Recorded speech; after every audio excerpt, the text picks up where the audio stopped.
I was just going to say it also, and I think you guys both hit on this, it depends on the purpose of the video. So in some past episodes, we've talked about how you guys make like onboarding videos or welcome videos, and even you guys do like farewell videos, right? For when there's a change of command. So for the onboarding and welcome videos, those are probably easy. Like you put them on, I imagine, what's equivalent to a SharePoint site for the government. And when the new hires are onboarding, they see it then. But if it's a different type of video, say a training video where we're trying to distribute it to the entire workforce, that's where these challenges come in, and really having a full plan onto how to get these in front of the right people is going to make the difference. So one of the things that we were talking about too is, it's probably going to be a little bit, and you can speak to this too, it's probably going to be a little bit easier if we're doing a basic training video to stick up for the workforce. But if it's a different kind of video, we talk about building excitement, and we might recommend doing things like, taking pictures of the shooting or the filming, taking pictures of the filming and distributing that to your team so they know that something is coming, so they're starting to get excited about it. We might pull a 10 or 30-second video from the longer piece to also send out to your team or to your audience so that they know that something's coming. So then when it comes, it's like you've been waiting for the blockbuster to hit the screens for a few months, like you've been seeing those previews. So it opens up people's awareness, and then it allows them to pay attention to something longer, and then it allows that communication that's your intention to really hit home with the build-up. Yeah, we made a trailer for a commercial customer recently that we created a leadership course that had embedded videos within it, and we made a quick trailer that not only introduced the group who was putting on the course, but also introduced the course itself.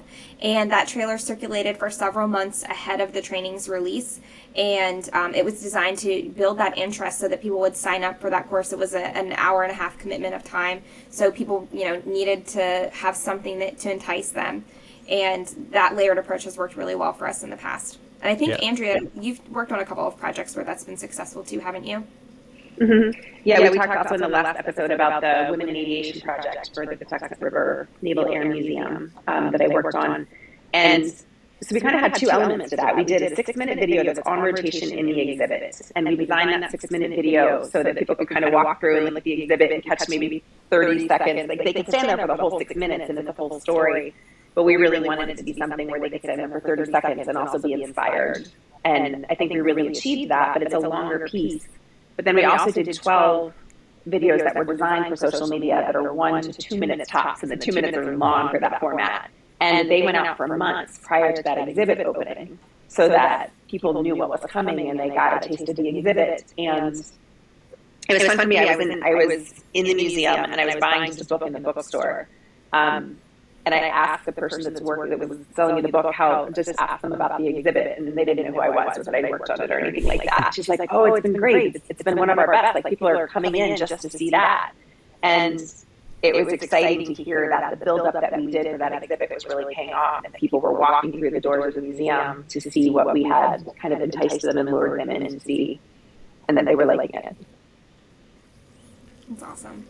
Yeah, it's kind of just like creating that hype around the video, right, or the product. So like you're both saying, it kind of ties in a little bit of like marketing, a little bit of our communications backgrounds where we're like, we know you need to have this information, we know this information is important, but we need to make it entertaining in some way and get you guys excited about what's coming. And I think you guys both said exactly that. So do we want to talk about goals and how distribution can help different folks achieve the goals that they set for their communications? Absolutely. So, all of our projects have an intended result in mind. So some of them are building awareness, some of them are building relationships, some of them are educating a particular group.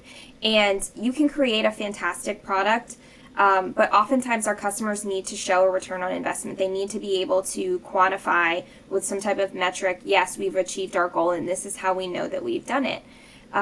So that can be done through, releasing it and being able to keep track of views. It can be, keep track of how long someone has watched a video, or sending out a survey after the fact, assessing what they have learned or taken away from a piece. But oftentimes, the project can be long, it can be intensive. A lot goes into creating the piece, making sure that is exactly what the customer wanted, but our work doesn't stop there. It goes on into making sure that the intended audience has seen the piece. That's crucial. Measurement is so crucial for knowing the effectiveness, especially as we work with clients long term and we're continuing to develop with them, like, the message they want. Is it reached? You have to know. You have to be able to say, yes, they are watching it.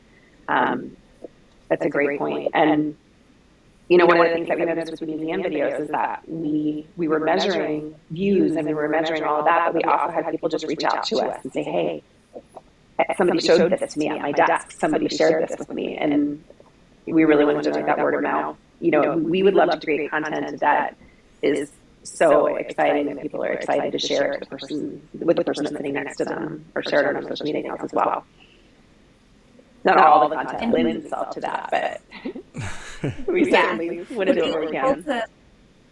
Being able to leverage that, both qualitative and quantitative data, can be so impactful for what comes next.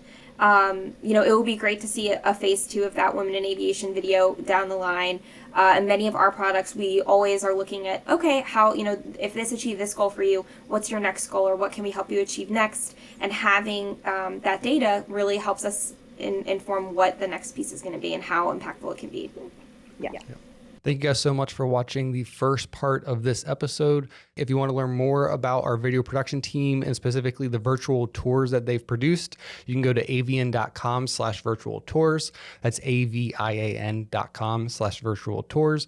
You can learn about all of the services that they provide and see some of the videos that they've produced in the past as well. Thank you again for listening to this podcast. Tune in next week for the next part of this episode.